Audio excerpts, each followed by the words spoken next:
Hello everyone. तो चलिए आज का क्लास स्टार्ट करते हैं और आज का क्लास आपका vocabulary through story day number 4। जिन्हें भी अपने इस प्रैक्टिस बैच को ज्वाइन करना है, आप मुझे इस व्हाट्सअप नंबर पर मैसेज करोगे, मैं आपको वहां पर एक लिंक दूंगा। वहां से आप आसानी से ज्वाइन कर सकते हो और अपने एग्जाम्स के लिए एकदम बेस्ट तरीके को फॉलो करते हुए, यानी कि टास्क एंड टेस्ट मेथड को फॉलो करते हुए वहाँ पर प्रैक्टिस कर सकते हो, चीज़ों को याद कर सकते हो। सेम टॉपिक आज भी देखने वाले हैं हम लोग भगत सिंह के ऊपर, और ये आपका आखिरी टॉपिक है। ठीक है, तो शहीद आज़म भगत सिंह के ऊपर हम लोग आज आखिरी टॉपिक देखेंगे। इसके बाद हम लोग किसी नए टॉपिक के ऊपर देखेंगे। अब आगे बढ़ते हैं हम लोग, क्या है आज के इस लेक्चर में देखते हैं। पहला सेंटेंस है भगत सिंह, यानी कि सिंह मतलब Bhagat Singh, Rajguru and Sukhdev were sentence to death in the Lahore conspiracy case and order to be hanged on 24 March 1931। यहाँ पर ये कह रहा है कि भगत सिंह, राजगुरु और सुखदेव को लाहौर कॉन्स्पिरेसी केस, यानी कि लाहौर षड्यंत्र मामले में मौत की सज़ा सुनाई गई और उन्हें 24 मार्च 1931 को फांसी देने का आदेश दे दिया गया। क्लियर। यहाँ पर हैंग्ड ऑन का मतलब फांसी देना, हैंग का मतलब फांसी देना। एक तो लटकाना भी होता है, किसी चीज़ को टांगना भी होता है, और हैंग का मतलब फांसी देना भी होता है। ठीक है, यहाँ पर एक वर्ड आया है कॉन्स्पिरेसी, जिसका मतलब होता है षड्यंत्र। क्लियर। फिर अगला सेंटेंस क्या कह रहा है, यहाँ पर कह रहा है the schedule was moved forward by 11 hours and the trio were executed on 23 March 1931 at 7:30 PM in the Lahore penitentiary. ठीक है, पेनिटेंशियरी ये मुझे लगता है 3rd या 4th टाइम आ रहा है इस पूरे सीरीज में, है ना, जिसका मतलब होता है प्रिजन या फिर जेल। इस सेंटेंस का पूरा मतलब क्या है, देखो, इसका मतलब है कि कार्यक्रम को 11 घंटे बढ़ा दिया गया। मूव्ड फॉरवर्ड की जगह पर मूव्ड बैकवर्ड भी हो सकता है। वैसे मूव्ड फॉरवर्ड, देखो, मूव फॉरवर्ड का मतलब होता है आगे बढ़ाना, इसको कहते हैं एडवांस करना, मतलब एडवांस में कर लेना, है ना। मूव फॉरवर्ड का एक आपका सिनोनिम होता है एडवांस में। तो एडवांस का क्या मतलब होता है कि पहले कर लेना थोड़ा सा, है ना।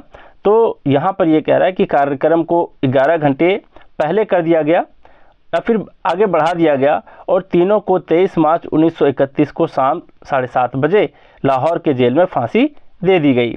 ठीक है, यहाँ पर देखो मूव फॉरवर्ड का मतलब बढ़ाना, मतलब जो काम आप आगे करने वाले हो उसको पहले कर लेते हो, एडवांस में कर लेते हो, है ना।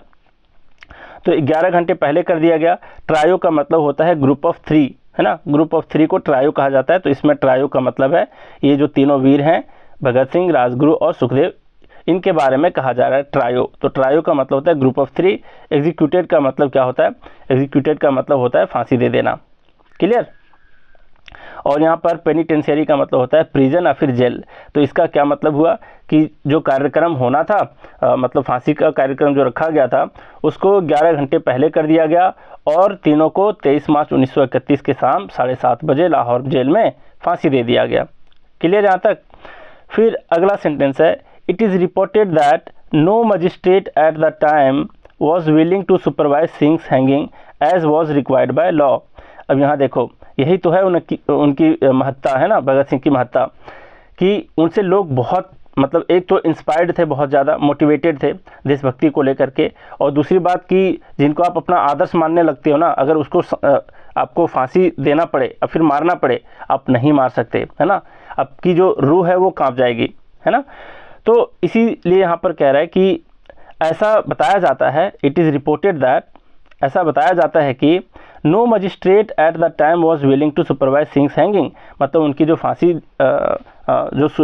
फांसी पर चढ़ानी थी उनको, तो उस टाइम कोई ऐसा मजिस्ट्रेट नहीं था, कोई भी ऐसा ऑफिसर नहीं था जो कि अपने मन से उनके हैंगिंग को सुपरवाइज करे। सुपरवाइज मतलब वहाँ पर किसी बड़े अधिकारी को तो रहना पड़ेगा ना, इतने बड़े पर्सनालिटी की जब वहाँ पर फांसी देनी है तो भाई कोई ना कोई तो मजिस्ट्रेट रहेगा ही वहाँ पर सुपरविज़न के लिए। तो किसी भी जो कोई भी मजिस्ट्रेट था वहाँ पर एकदम विलिंग नहीं था, मतलब कि कहने का मतलब है कि वो वहाँ पर नहीं जाना चाहते थे सुपरवाइज करने के लिए उनके हैंगिंग को। As was required by law, जैसे नियम कानून कहता था उसके हिसाब से कोई भी मजिस्ट्रेट वहाँ पर तैयार नहीं था।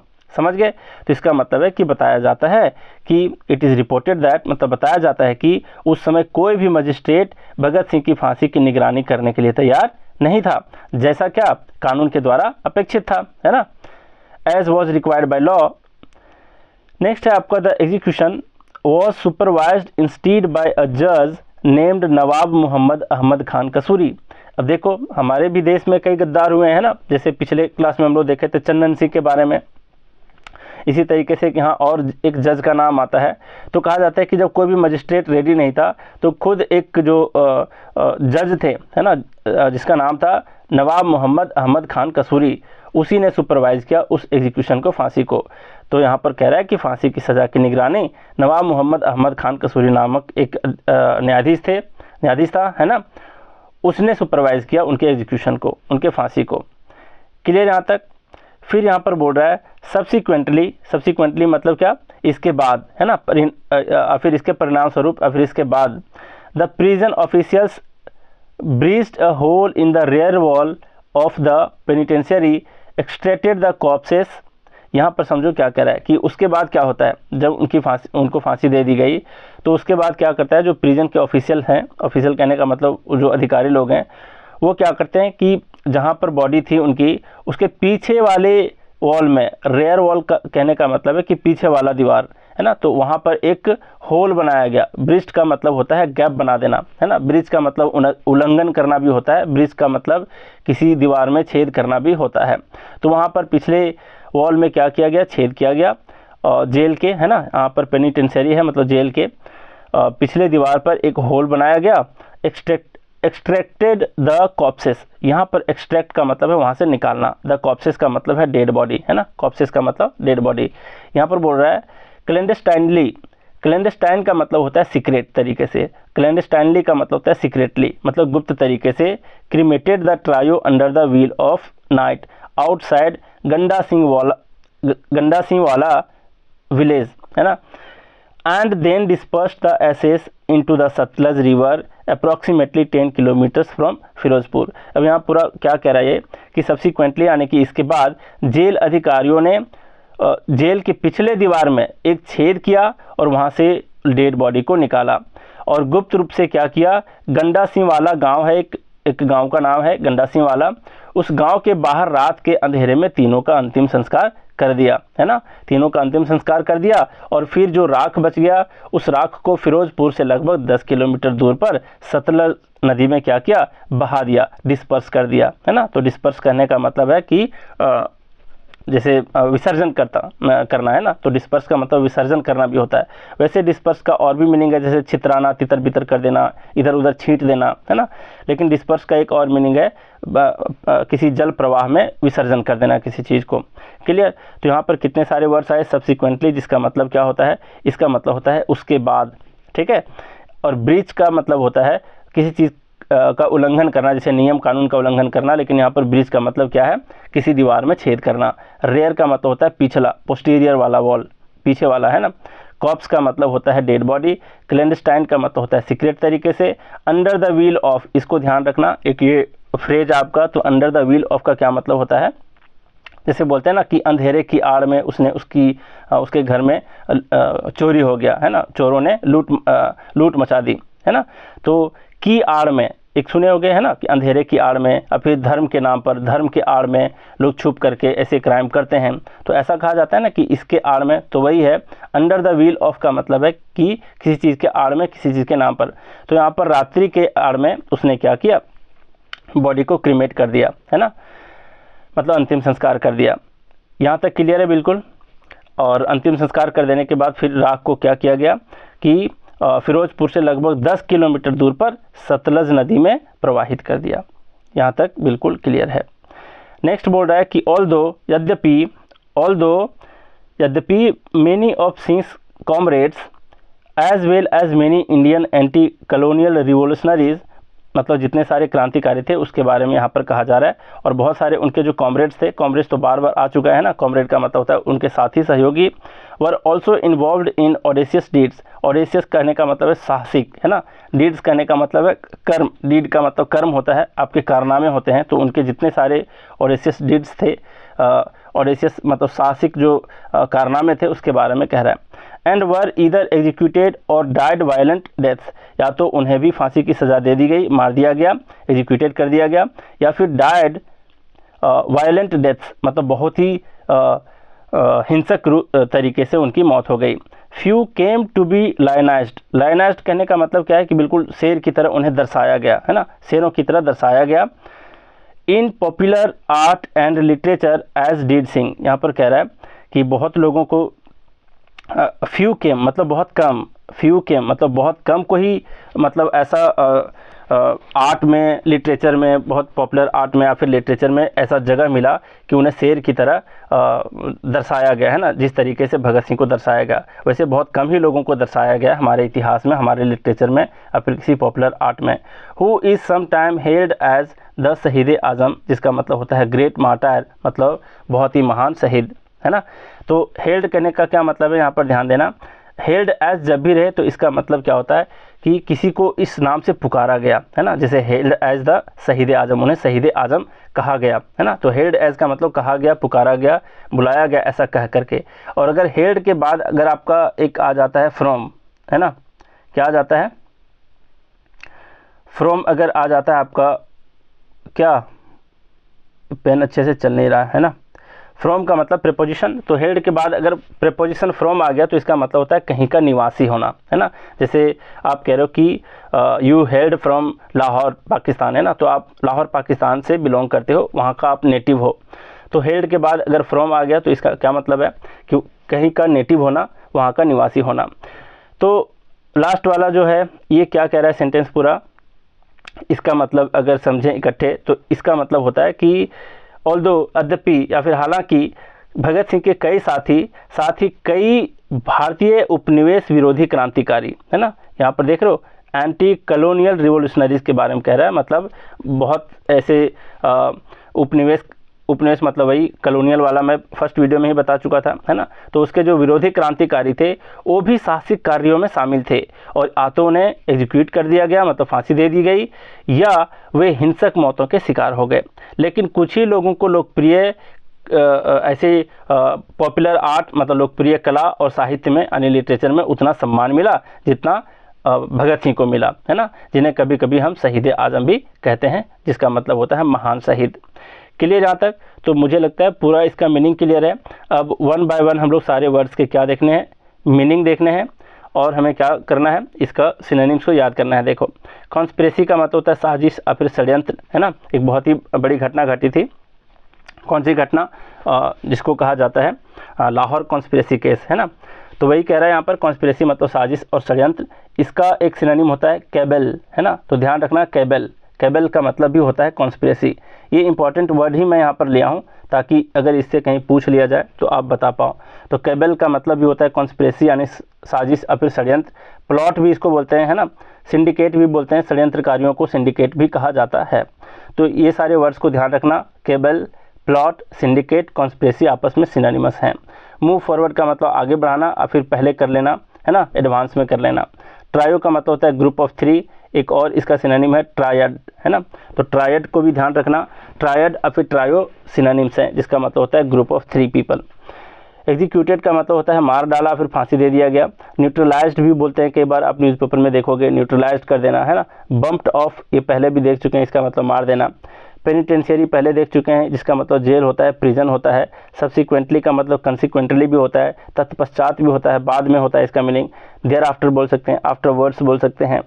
ब्रीच का एक तो मतलब होता है कि कानून का उल्लंघन करना, है ना, किसी नियम कानून का उल्लंघन करना, और दूसरा मतलब होता है to make a gap as in a wall, मतलब किसी दीवार पर कोई छेद कर देना, है ना, कहीं पर छेद या गैप करना ब्रीच भी कहलाता है।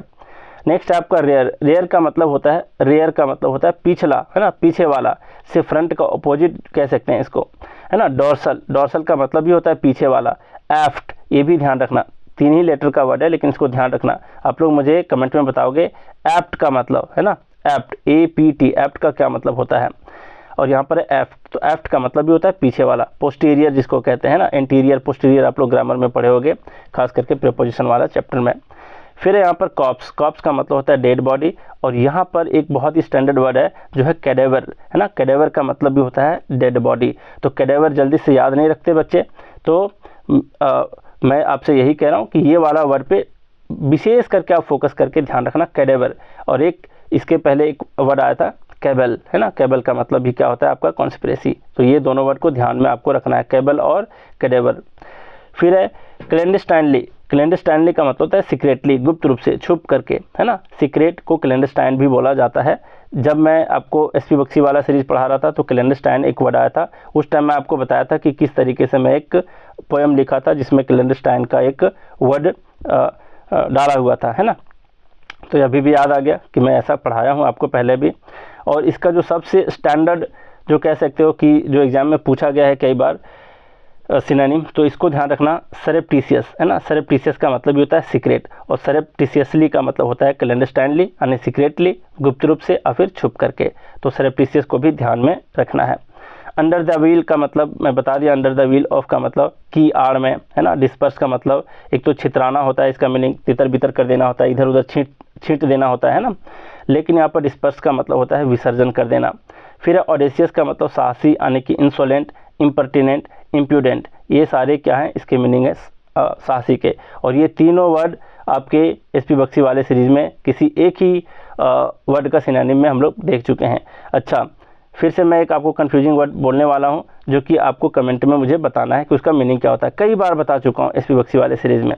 तो यहाँ पर इंसोलेंट का मतलब साहसी हो गया, ऑडेसियस हो गया। अब आपको क्या करना है, एस के जगह पर बस डी पुट करना है, तो ये क्या हो जाएगा, इंडोलेंट। क्या हो जाएगा, इंडोलेंट, है ना। तो इंडोलेंट का मतलब मुझे कमेंट में आप बताओगे।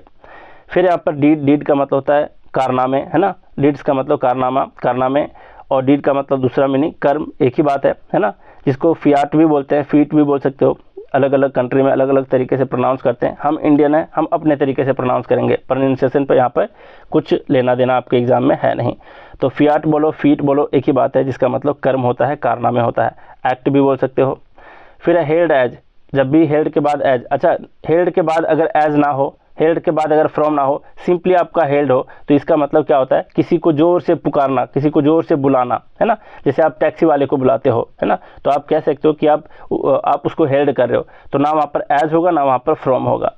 तो जब भी सिर्फ हेल्ड होगा या फिर हेल होगा तो इसका मतलब होता है किसी को जोर से आवाज़ दे करके बुलाना।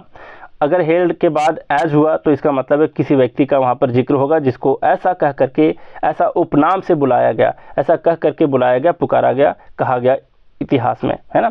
और फिर किसी को किसी उपनाम से बुलाया जाना हेल्ड एज कहलाता है। अगर हेल्ड के बाद आपका फ्रॉम आ गया तो इसका मतलब होता है वहाँ का निवासी होना, टू बी और हैव बीन नेटिव टू और अ रेसिडेंट ऑफ, वहाँ का निवासी होना, रेसिडेंट होना।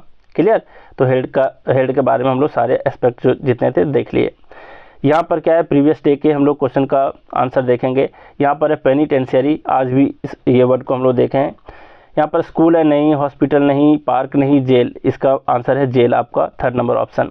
तो आज का क्वेश्चन भी देख लेते हैं। क्वेश्चन ऑफ द डे क्या है, सिनोनिम ऑफ क्लैंडस्टाइन, क्लैंडस्टाइन का सिनोनिम आपको बताना है। हो सके तो ये सारे ऑप्शन के मीनिंग आप लोग कमेंट में बताना, ठीक है। विशेष करके मैं विनोद जी से बहुत ज़्यादा मतलब उम्मीद करता हूँ कि वो बहुत तरीके से, मतलब मेंटली, फिजिकली, हर तरीके से वो एक्टिव रहते हैं ग्रुप में, है ना। और बहुत ही अपने हर एक सेंटेंस में वो एसपी बख्शी वर्ड को का इस्तेमाल करते हैं और बड़ा मज़ा आता है उनके सेंटेंस को पढ़ करके। इससे पता चलता है कि वो कितने शार्पली और कितने फोकस्ड होकर के एसपी बख्शी पर ध्यान दिया और उनका कितना ज़्यादा फोकस्ड रहा है उस बुक से वोकैब को तैयार करने में। उनके पास कई सारे बुक्स थे लेकिन मैंने उनको मोटिवेट किया कि पहले आप किसी एक बुक को कंप्लीट करो, और अगर आप एसपी बख्शी को कंप्लीट करते हो तो बाकी सारी किताबें आप जितने भी पढ़ोगे आपको आसान लगेगी, है ना। तो ये इस चीज़ को फॉलो किए तो उनके हर एक सेंटेंस में मुझे जो वर्ड्स देखने को मिलते हैं ना, ग्रुप में आप किसी से भी देखोगे, पूछोगे तो उनके प्रेजिंग में 2 वर्ड जरूर बोलते हैं, हाँ सर इनका जो वोकैब है और प्रेजेंस ऑफ माइंड भी है, मतलब ऐसा नहीं कि सोच करके बुक से ढूंढ करके वो निकाल करके ऐसे लिख रहे हैं, नहीं, उनके दिमाग में पता नहीं ऑटोमेटिक आ जाता है। तो इतने अच्छे तरीके से विनोद जी पढ़े हैं, अभी किसी कॉलेज में शायद पढ़ा रहे हैं प्रोफेसर के तौर पर।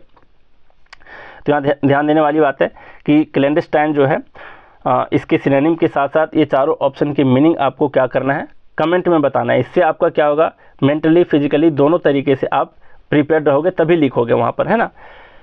तो हर तरीके से आपको तैयार हो करके तैयारी करनी चाहिए। ऐसा नहीं कि सिर्फ मेंटली ध्यान दे रहे हैं, सिर्फ वीडियो देख रहे हैं तो आँख और दिमाग ही काम करेगा, है ना। आपका क्या कहते हैं, मुंह तो काम नहीं करेगा, है ना। जैसे सुबोपल्ली वाला मैं फार्मूला बताया था कि किसी भी चीज़ को याद करने के लिए पहले सुनना है, फिर बोलना है, फिर पढ़ना है मन मन में, फिर उसको लिख करके देखना है। तो लिख करके कमेंट में बताओगे तो देर तक चीज़ें याद रहेंगी आपके दिमाग में, ठीक है। तो सिनोनिम ऑफ क्लैंडस्टाइन आपको बताना है कि सरप्टिशियस होगा और फिर कैबल होगा, इंसोलेंट होगा और फिर फियाट होगा। या आप इसके मीनिंग भी बताओगे और इसका आंसर भी बताओगे। नेक्स्ट क्लास में इसका आंसर देखेंगे। तो चलिए, आज भी बहुत सारे वर्ड्स का मीनिंग देखे और कई सारे सिनोनिम्स भी देखे, कई सारे फ्रेज भी देखे। तो चलिए, इसी तरीके से अगले क्लास में भी हम सीखते रहेंगे। तो आज का क्लास हम लोग यहीं रैप अप करते हैं। Thank you very much.